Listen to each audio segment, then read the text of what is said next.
Okay, so the last thing we were talking about was snippets, and we're about to place them.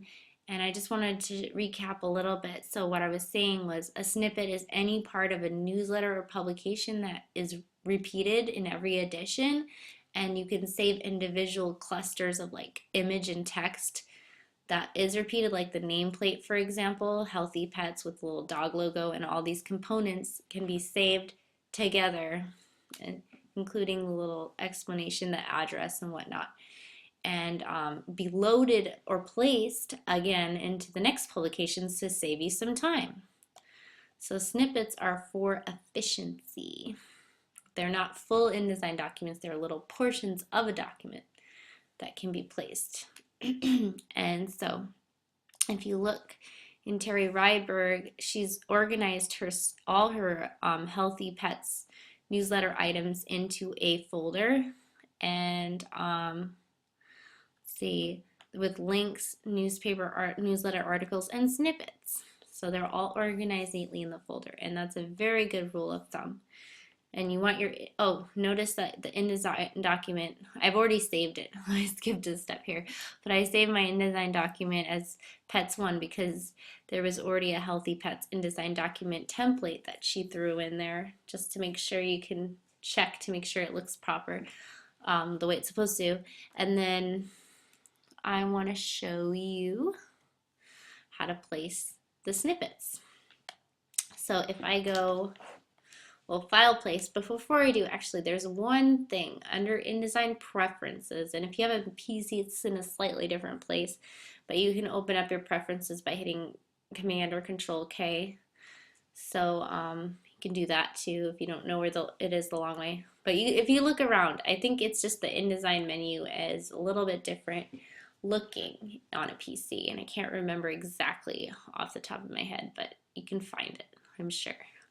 And then snippet import, position at, instead of cursor location. So if you remember when you place an item, it usually, wherever you click, that's where the item gets placed. But with a snippet, you can choose original location. So it remembers where it was in the last publication, the last newsletter. And so no matter where your cursor is, it'll stick it in the right place. So that's why we want to change it to that option. Hit OK.